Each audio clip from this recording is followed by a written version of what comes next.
Bom dia, queridos, graças e paz.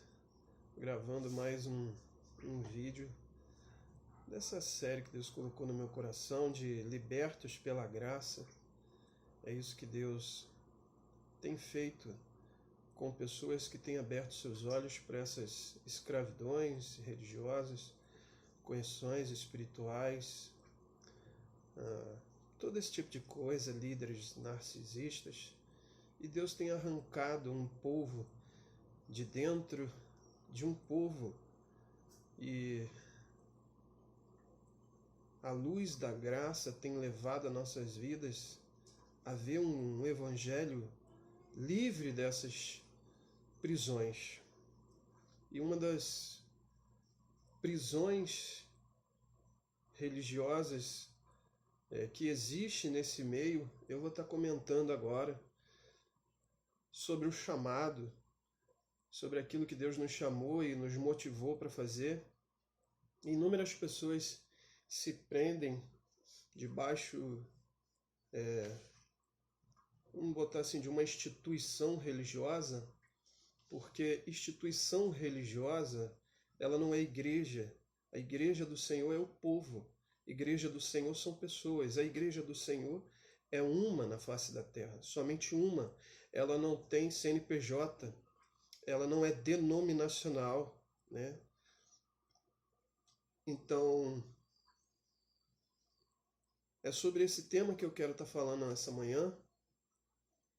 E espero que o Senhor, assim como abriu nossos olhos, possa estar abrindo seus olhos também, através dessa mensagem curta, mas que vai elucidar a sua vida. Então, que se você estiver vivendo nessa situação e passando anos e anos dentro de uma instituição religiosa, dentro de um CNPJ, lá estão seus chefões. Eu gosto de falar sempre, eu não sou contra a instituição. A instituição, ela existe como uma engrenagem que auxilia a igreja do Senhor a movimentar-se. Porém, quando acontece o inverso, quando a igreja do Senhor se movimenta para auxiliar a instituição religiosa, perdeu o sentido do evangelho, né? Tudo gira em torno de um chefão, de um líder. É tudo que ele quer. Então a igreja, ela perdeu o sentido, ela perdeu a motivação correta. Ela não faz mais a função do reino, daquilo que Deus chamou, mas faz a visão de um homem, supondo que Deus colocou um anjo na terra, né? Pegando lá a deixa deles de Apocalipse, e ali está a visão de Deus na terra, é isso que Deus quer, o camarada falou, é a palavra final, bateu o martelo, ele é o santo, né? É o inculpável, é impecável, completamente santo. Bom, se eu entrar nesse assunto, eu vou embora, porque os absurdos que existem hoje em dia são terríveis, e por causa desse tipo de liderança, de líderes que trabalham dessa forma, geralmente é o sistema pirâmide, aqui está o chefão e os subordinados fazem tudo o que o chefão quer, independente de quem está ali embaixo, que é a igreja do Senhor, pessoas sinceras que estão querendo adorar a Deus, eles sacrificam, eles matam e usam suas armas em cima do palco para matar essas pessoas. Se você está vivendo nesse sistema religioso, como eu falei, eu não sou contra a instituição, ela tem que ser montada de forma correta, ela tem que existir de forma correta, mas quando essa engrenagem é corrompida por líderes buscando seus próprios interesses, é muito fácil enxergar isso, quando eles demonizam pessoas que saíram, ou quando acontecem suas lutas, a primeira coisa que eles veem, estamos perdendo povo, então a renda cai, vamos fazer uma reunião, juntar todo mundo para falar sobre isso. Bom, eu vou entrar na palavra. Como eu falei, já dizendo aqui, ó, desigrejado, né? Essa palavra ela não tem coerência, porque o que nos faz ser igreja do Senhor é um dia ser aceito pelo Senhor Jesus, vamos colocar assim, ou aceitarmos Ele. Um dia que você se vinculou a Cristo, aceitou o sacrifício do nosso Senhor Jesus, o sangue de Cristo te cobriu, purificou o teu pecado, te justificou, você é a igreja. Como você vai ser desigrejado? Só se você tirasse Cristo de dentro de você. Então você deixa de ser igreja. Então, milhares, centenas de milhares de pessoas hoje estão vivendo o evangelho puro e simples fora das instituições religiosas. Jamais eles serão desigrejados. Eles são a igreja que está abrindo seus olhos para coisas terríveis que estão acontecendo aí dentro. Bom, queridos, eu quero ler com vocês, baseando essa minha palavra do chamado, porque muitas pessoas pensam assim: eu fui chamado, então eu tenho que estar dentro de um ministério, dentro de um corpo, para que um dia eu seja aprovado por esse corpo. Eles vão dizer assim: irmão, você vai ter que ser obediente, fiel, zeloso, obedecer tudo que é dito, né? O estatuto, não importa o que vai acontecer, não importa que te mandarem tacar pedra em alguém, tu taca, você foi obediente ao líder. Então, se um dia você for aprovado nesses critérios religiosos e denominacionais, você cumpriu uma boa carreira, você vai chegar em um cargo, numa posição, sei lá, de diaconato, pastorado, sei lá o que eles não entendem que isso não é título, mas sim funções. A Bíblia usa esses termos como funções, né? E a hermenêutica de Jesus, ou seja, a exegese de Jesus, não é como a deles. A Bíblia diz: o primeiro seja o último. Então, se você é um camarada apóstolo, então você tem que entender que você é o último. Essa é a exegese de Cristo. Você não é o soberano, você não é o imperador denominacional. Bom, pessoas que estão presas aí dentro, achando que ele tem que cumprir essa carga, esse peso, esse jugo, seguir esses critérios, achando assim: eu sou fiel. Inclusive, eu me lembro que tempos atrás, quando aconteceu fatos onde Deus estava nos retirando de dentro do sistema religioso, desses tipos de prisões, de espadas que cortam em cima do púlpito, ferindo pessoas, alguém colocou assim, né? Como é bom ser fiel a Deus. Isso é o fato de ser fiel a Deus. Como se, olha, eu sou fiel à denominação e Deus me abençoou. Olha isso. Olha que absurdo. Ele é fiel a um CNPJ e Deus me abençoou. Olha o que dá ser fiel, né? Bom, talvez ele não tenha costume de ler as escrituras onde Deus, Jesus, né, a palavra de Deus é Cristo falando. Jesus diz: se fores infiéis, eu permaneço fiel, pois não posso negar a mim mesmo. Aqui está a minha Bíblia, por isso minha mão está apontando para cá, porque não posso negar a mim mesmo, porque eu não te abençoo na graça segundo os teus adjetivos, segundo o teu cargo, segundo tua posição, segundo o teu título. Eu te abençoo por causa de mim, pelo que eu fiz, porque eu te amo. Então vamos lá. Eu sei que essa palavra vai ficar um pouco longa, mas foi para isso que Deus me chamou. E essa palavra está dentro do meu coração. Confesso que quando eu comecei a fazer esses vídeos que vão estar aí na internet, essa foi a primeira palavra que eu gostaria de ter falado. Mas quando vão surgindo algumas palavras dentro de nós, a gente acaba falando para não perder. A mente humana é falha. Então a gente acaba falando para não deixar passar os pensamentos. Vamos lá. Gálatas capítulo 1. O chamado. Né? É necessário ter lá o aparato religioso para cumprir o meu chamado. Gálatas capítulo 1, o apóstolo Paulo diz assim: Paulo, apóstolo, não da parte dos homens, nem por homem algum, mas por Jesus Cristo e por Deus Pai, que o ressuscitou dos mortos. Gálatas 1. Paulo diz que ele não é apóstolo da parte de homens. Vamos seguir, para não ficar muito longo. Versículo 11. Mas faço-vos saber, irmãos, que o evangelho que por mim foi anunciado não é segundo o homem. Ou seja, ele não recebeu de homens. Porque não recebi nem aprendi de homem algum, mas pela revelação de Jesus Cristo. Eu vou parar aqui. Quando hoje eu vejo pessoas que estão sendo libertas, atraídas, tiradas, é incrível entender que ela vai dizer, o testemunho dessa pessoa foi que ela teve uma experiência com Deus. A graça abriu os olhos dela. E ela começou a enxergar que ela estava vivendo numa jaula, numa prisão, onde ela tinha que fazer o que aqueles camaradas lá diz para ela ser abençoada. Então não é um homem que chegou, não. Deus, o próprio Deus tirou. Como uma história que eu aconselho vocês a ler, de Samuel Morris. O Senhor Jesus apareceu àquele camarada. E eu sei que nos dias de hoje, o Senhor Jesus aparece a alguns camaradas, masculino e feminino, através da sua graça, do seu amor, abrindo os olhos e ver, calma aí, o que eu estou vivendo? Isso é hipocrisia. Porque já ouviste qual foi antigamente a minha conduta no judaísmo, como sobremaneira perseguia a igreja de Deus e a assolava. E na minha nação excedia em judaísmo a muitos da minha idade, sendo extremamente zeloso das tradições de meus pais. Não é isso que acontece hoje em dia?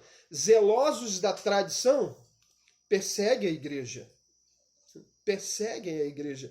Eu me faz lembrar nesse versículo, quando Jesus aparece ao apóstolo Paulo, e ele diz, dura coisa é para ti, Paulo, recalcitar contra meus aguilhões. Saulo, na verdade Saulo, porque tu me persegues. Veja, Saulo estava perseguindo os irmãos, mas Jesus diz, porque tu me persegues. É uma lição de eclesiologia, porque Jesus, ele está na igreja.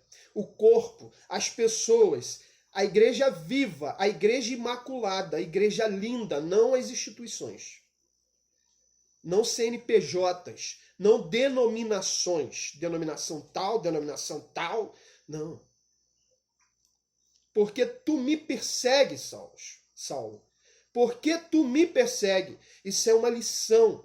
Porque esses hoje, os pequenos que estão sendo assolados pelas tradições, veja o que está acontecendo. Jesus está dizendo, eles estão perseguindo a mim. Amém? Para você que está sendo perseguido por esse tipo de pessoas, de líderes, que zelam mais suas tradições, seus estatutos, do que vidas. Seja ela uma vida que seja. Mas quando aprouve a Deus, que desde o ventre da minha mãe me separou pela sua graça, chamados pela graça, G maiúsculo no texto, revelar seu Filho em mim, para que o pregasse entre os gentios, veja isso, veja o que Paulo diz agora, não consultei carne e nem sangue.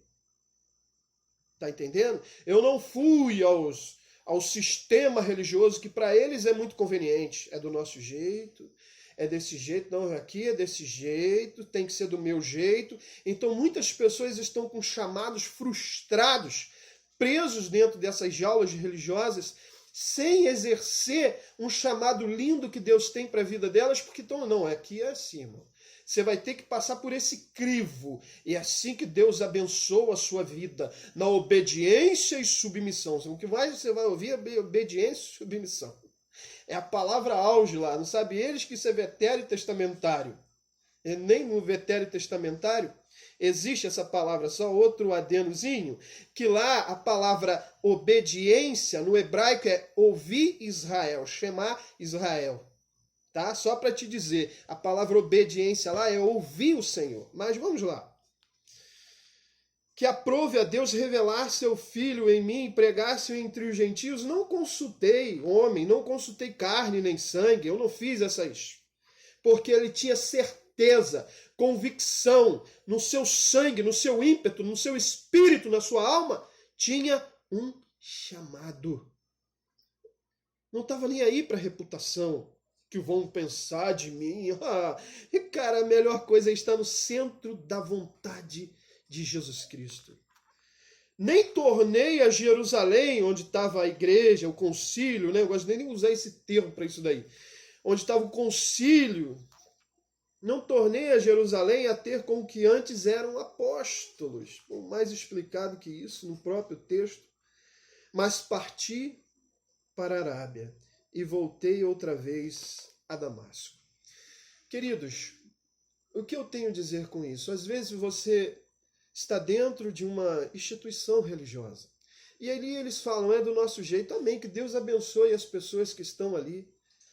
Pastores sinceros, esposas de pastores sinceros. Eu tenho amigos assim, amigos que fizeram seminário comigo, que eu sei que Deus tem um grande chamado na vida deles, poderia dar nome aqui, né? Foram chamados para esse ministério, Deus me deu sonho com eles, estão vivendo nesse sistema, que Deus abençoe, que Deus prospere a vida deles ali. Mas o que acontece é que existe pessoas com chamado para outra área. E essas pessoas não saem com medo, não, eu vou estar em desobediência. Perdoe. Eu não vou estar fazendo a vontade de Deus. Onde a vontade de Deus e do Espírito é que ele saia. Essa é a realidade, queridos. Sai dela, povo meu. Sai de Babilônia. Isso é prisão religiosa. Você lembra de Jerusalém, Jerusalém, cidade da paz.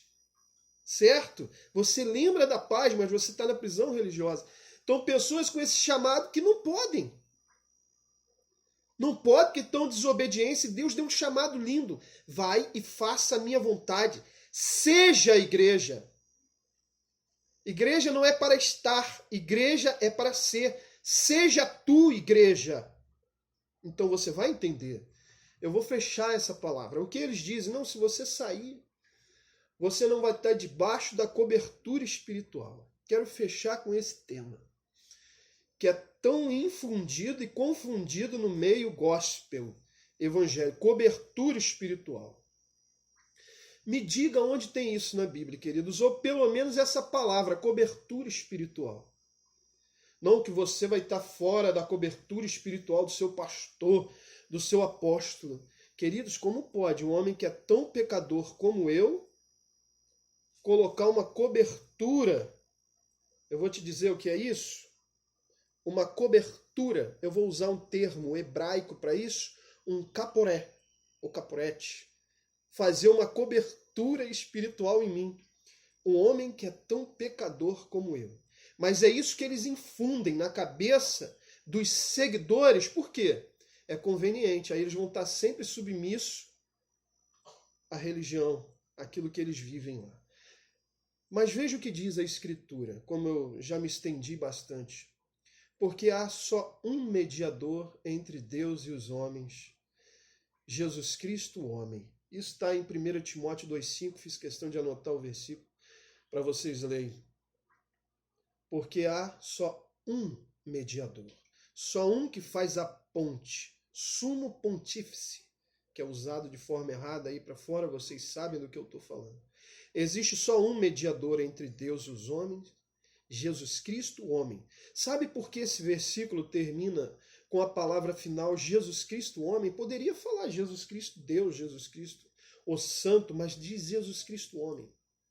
Porque ele, Jesus Cristo, foi tirado dentre os homens. E para ele ser mediador, para ele ser ponte, é uma palavra que está ligada como um sacerdote. E veja o que diz Hebreus 5:1. Todo sumo sacerdote é escolhido dentre os homens. Só há um mediador, Jesus Cristo, homem. Todo sumo sacerdote é escolhido dentre os homens e designado para representá-los em questões relacionadas com Deus, a favor da humanidade, a fim de oferecer tanto dons como sacrifícios pelos seus pecados. Digo a você, pastor, líder, apóstolo, seja lá o que, você pode oferecer sacrifícios pelos seus pecados? Tirado entre os homens você pode ser, Jesus Cristo foi, mas você pode oferecer sacrifício pelo meu pecado? Bom, lembra que o sacrifício tinha que ser perfeito?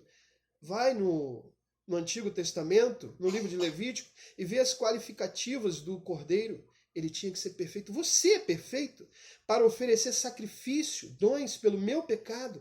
Você pode ser homem, mas você não pode ser tirado. Você não pode oferecer sacrifício pelo meu pecado. Deixa eu te mostrar outra coisa. Cobertura é caporé. Sabe o que é caporé no Antigo Testamento? É propiciatório. Ou seja, fazer propício.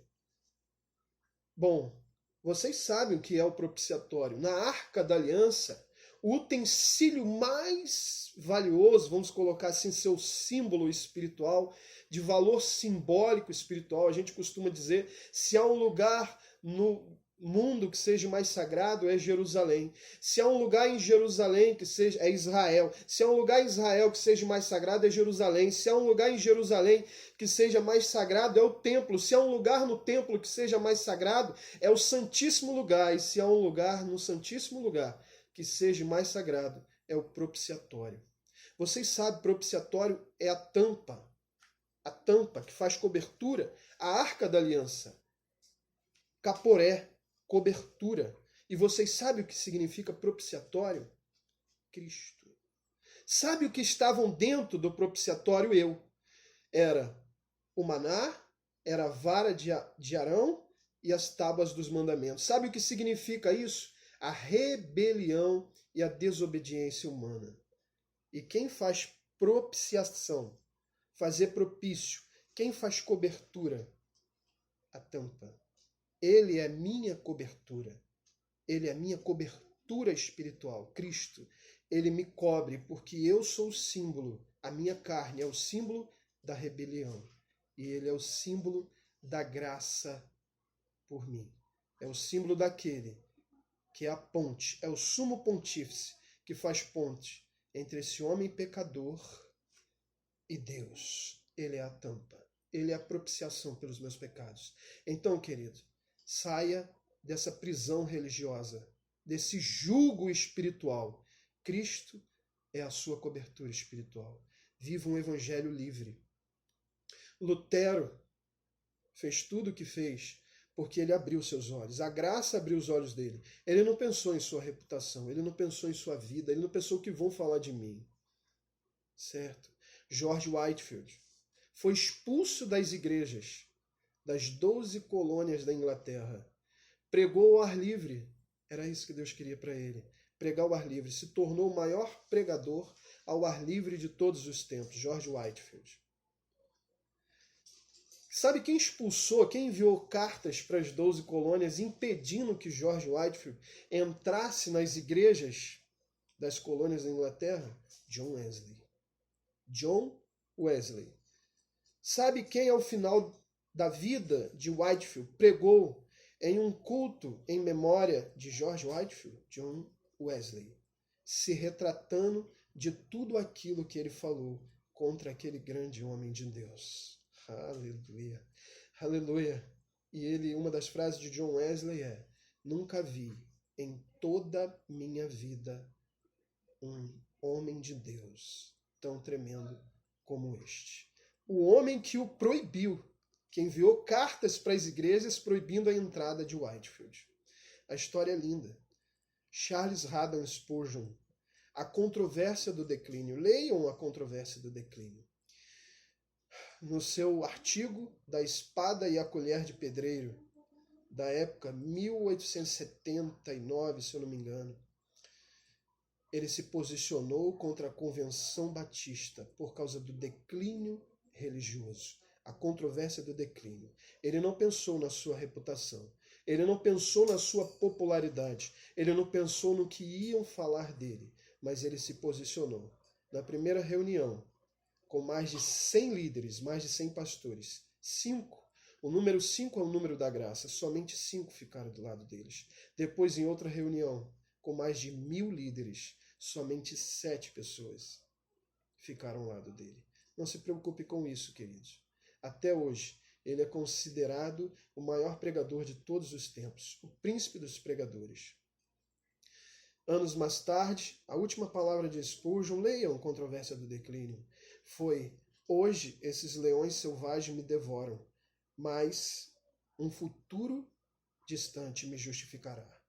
Hoje, a igreja que Spurgeon pastorava voltou a toda doutrina, ensinamento extraído da Escritura, sem a influência de experiência cristã.